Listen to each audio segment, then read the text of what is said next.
What it is, what's happening? Just doing a little work around the shop today. Last night I started putting up ceiling. Still got a lot more to go. Obviously this here is getting insulated. Just working on a little at a time. It's a lot to do.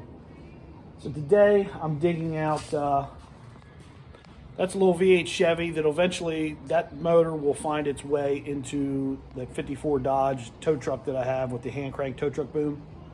And then over there, right there, is for the Project Rat Rod tow truck, which I hate that term, but that's a 351 Cleveland that we are going to use in the tow truck that I'm doing the Crown Vic subframe on. If you've been following my channel, you know that I've been building 76 Ford F350 wrecker, just like this one, but we're going to slam it.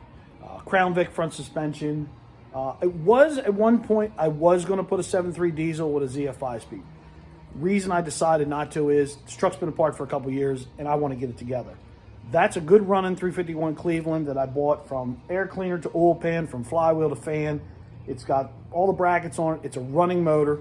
Going to put it up on a stand. The back of the intake's a little oily. So we're going to go ahead and pull the intake, valve covers, oil pan, and timing cover, clean it up, reseal it, put a coat of paint on it, and it's going to find its way into the truck. Hopefully in another week or so, I'm going to roll the truck in and we're going to cut all the front suspension out and start putting the Crown Vic in it. I'm waiting on a couple of parts that I bought from Outcast Customs. He does a lot of Crown Vic parts for doing Crown Vic swaps in these trucks. I ordered motor mounts and some other jazz. That stuff literally should be here any couple days. This truck really disappoints me. The carburetor just took it. Today's gas is just so hard on stuff. This truck did run. Well, it does run if you pour gas in the carburetor. The carburetor is just totally shot from sitting. So I don't know if I'll get time today, but I've got another 600 Holly that I'm going to put on the truck and get it running right, because not having something like this not run and move is a total fiasco. So I was able to luckily get it running enough to get it out, and then I moved it with Reds and got it up here to the door.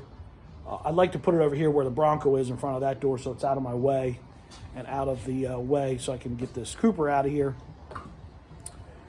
So I'm just waiting on some help to show up to help me push some stuff around. I'm going to take this Mini out for right now and put it over on the side of the shop just to get it out of my way. I've got a Jeep that I got to do some frame rail repairs on for a guy. I'd like to get that in here on this little lift and do that. My carpenter buddy dropped off these, which are, they go up there in the opening. He trimmed them out for me, pretty nice. Just got to come up with some kind of hasp idea to hold them up in there. It's not like I'm going in and out of there. It's just an access so I can get the wiring. I'm going to put insulation. I think we're going to do blown-in insulation in here. I think it'll be just the easiest, fastest. Let's go rent the machine, buy it, blow it in, call it a day. At the end of the day, when I finally get the walls up, right about there or roughly there is where I'm going to mount the mini split, so I can have heat and AC out here. Now, how nice will that be? Summertime, 9,000 degrees outside, and could be in the AC and just pick out what I want to do. But I bought something that's pretty cool.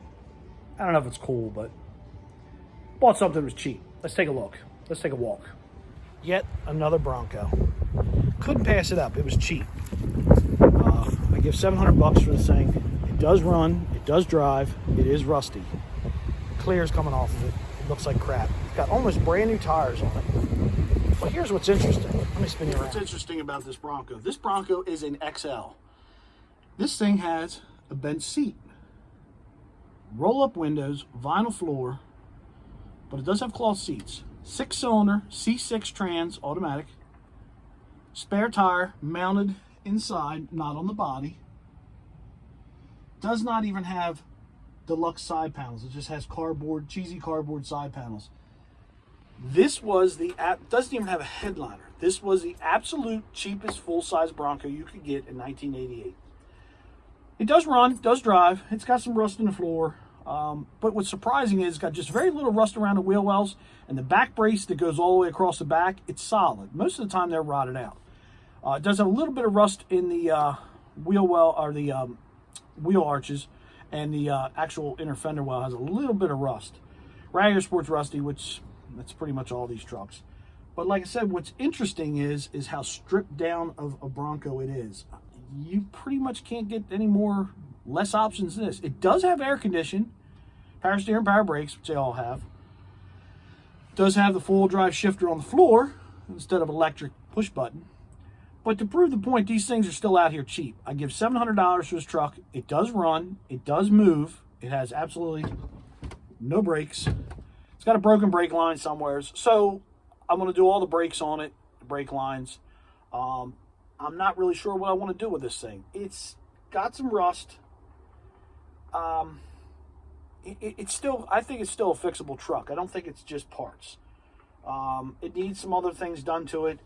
There's something wrong with the ignition switch, and he put a push button in. I don't know why. Something with the wipers.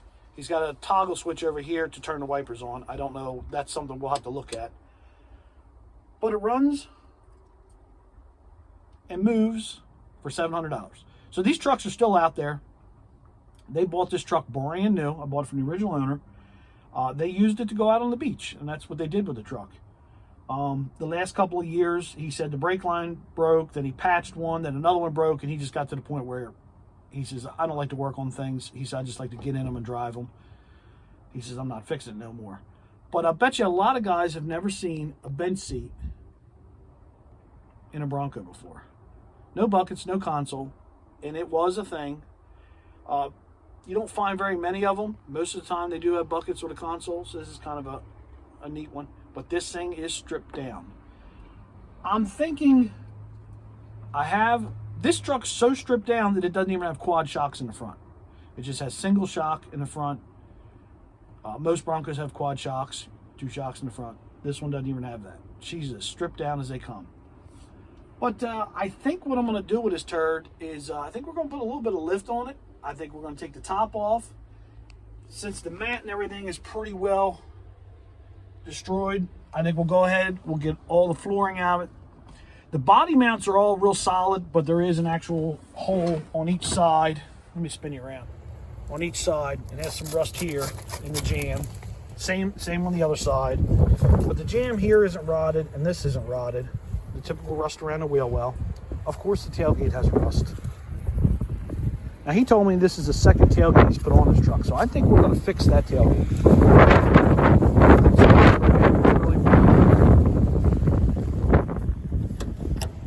That door's locked. Why, I don't know. Look at that. Look at all that horsepower. Now, don't get scared, boys. Not much exciting going on there. Just your 300 Ford 6-owner, C6 automatic, 3-speed automatic trans. Looks like we have some there. As you can see, single shock. I mean, even the rails and the towers, none of this stuff is all hammered out, rotted out. Tires are really good. They're not even really dry. I shouldn't say really. They aren't even dry rotted. Look at that fine bench seat. No, it doesn't even have headrest. Got all the owner's manuals, all the paperwork with the truck from when it was new. Our title, our 2 sets of keys. Like I said, they bought her brand new. She didn't want to let it go. The wife didn't want to let it go, but they're moving, and they just can't take it with them. They're moving, I believe he said South Carolina. So they're moving a few states away, and they didn't want to take it or put any more money in it. So I'm thinking we're going to put a little bit of lift on it. And I've always wanted a Bronco with no doors and no top. This might be the candidate. It was cheap. I think what we're going to do is we're going to get it tagged, do all the brakes on it, make it safe, fix this stuff that's going on there, make this thing to where you can jump in it and fire it up and drive. I think all summer we'll ride around with a for sale sign and with some stupid price on it. Somebody buys it, somebody buys it. I think that's the what we're going to do with this truck. So I'm going to get back over there and do a few things. Get this motor up on an engine stand. Just try to straighten up some stuff around here today because it's kind of a hot mess. I've got stuff everywhere. I still got the lift over there on the car trailer. I need to get that stuff straightened out. from the move, it's just a mess. So that's today's plans. There's nothing really exciting going on other than bought this turd. So I wanted to give a little something on the channel for you guys to enjoy to watch. So look, keep it reals, holler at your boy, and we'll get this motor tore down to Cleveland. I'll bring you guys along. See you.